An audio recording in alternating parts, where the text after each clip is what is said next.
মহান আল্লাহর পছন্দনীয় বান্দাদের মাঝে কিছু এমনও বান্দা রয়েছে যারা জীবনভর জ্ঞান অর্জন, ইবাদত ও মহান আল্লাহর প্রেমে নিমজ্জিত থাকে। আজকের আলোচনা তেমনই এক মহান ব্যক্তিকে নিয়ে।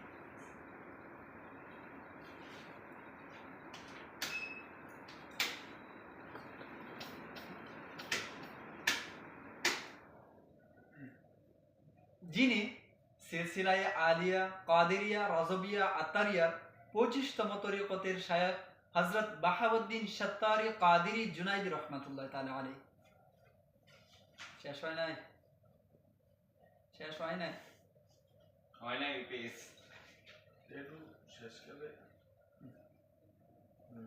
হযরত শায়খ বাহাউদ্দিন সত্তারি কাদেরি জুনাইদি রহমাতুল্লাহ তাআলা আলাইহি শেষ করতে দেন। জুনাইদ নামক এক স্থানের অধিবাসী ছিলেন, যা ভারতের সিরহিন্দ এলাকার নিকটে অবস্থিত। এই কারণেই তিনি জুনাইদি নামে পরিচিত। নিজ এলাকায় তিনি আন্তরিকতা,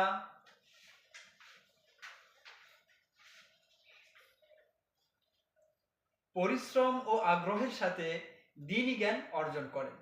শিক্ষা সম্পন্ন করার পর তিনি আলেমদের মাঝে বিশেষ মর্যাদা লাভ করেন। তিনি ফিক, উসুলে ফিক ও আরবি ভাষায় অত্যন্ত পারদর্শী ছিলেন। শুধু একজন আলেম হিসাবেই নয়, তিনি শুধু একজন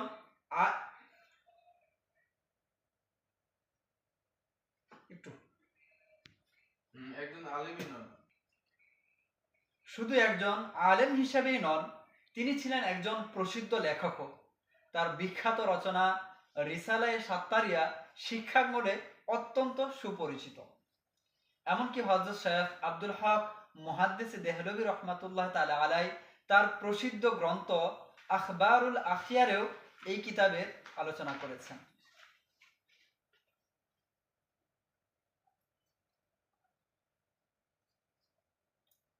এই কিতাব উল্লেখ করেছেন। এটি তার জ্ঞানের মর্যাদার উজ্জ্বল প্রমাণ। তিনি হযরত শায়খ আহমদ জিলানী রহমাতুল্লাহ তাআলা আলাইহি এর নিকট বায়াত গ্রহণ করেন এবং আধ্যাত্মিক পথ চলা সুগম এর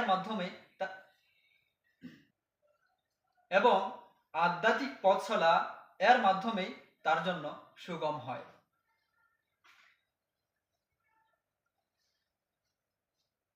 পবিত্র হারাম শরীফে তাকে বায়াত করা হয় এবং সমস্ত আওরাদ ও ওয়াজাইফের ইজাজতের পাশাপাশি খিলাফতেও ভূষিত করা হয়। এই সম্পর্ক তার আধ্যাত্মিক মর্যাদার এক মহান স্বীকৃতি।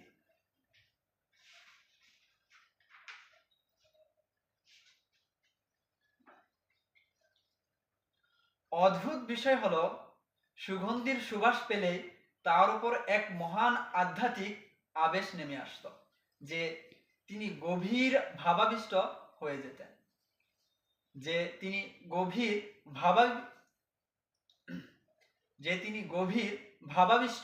হয়ে যেতেন।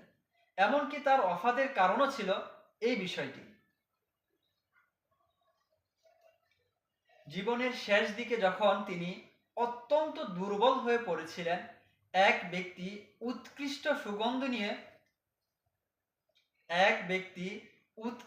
সুগন্ধি নিয়ে তার কাছে উপস্থিত হয়। সুগন্ধির সুবাস পৌঁছানোর সাথে সাথে তার হৃদয়ের গভীরে এর প্রভাব পড়ে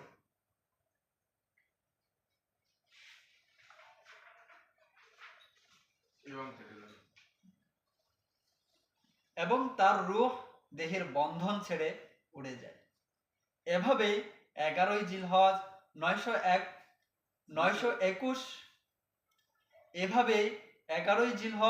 921 হিজরিতে তিনি ইন্তিকাল করেন। তার নুরানি মাজার ভারতের দৌলতাবাদে অবস্থিত, যেখানে আজও আউলিয়াদের প্রেমিকরা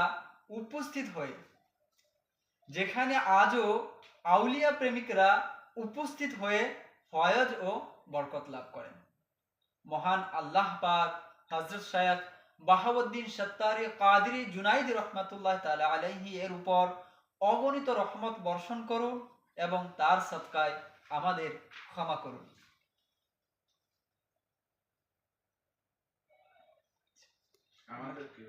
ওসিলায় আমাদেরকেও ইলিম, ইখলাস ও মহান আল্লাহর সত্যিকারের ভালোবাসা দান করুন।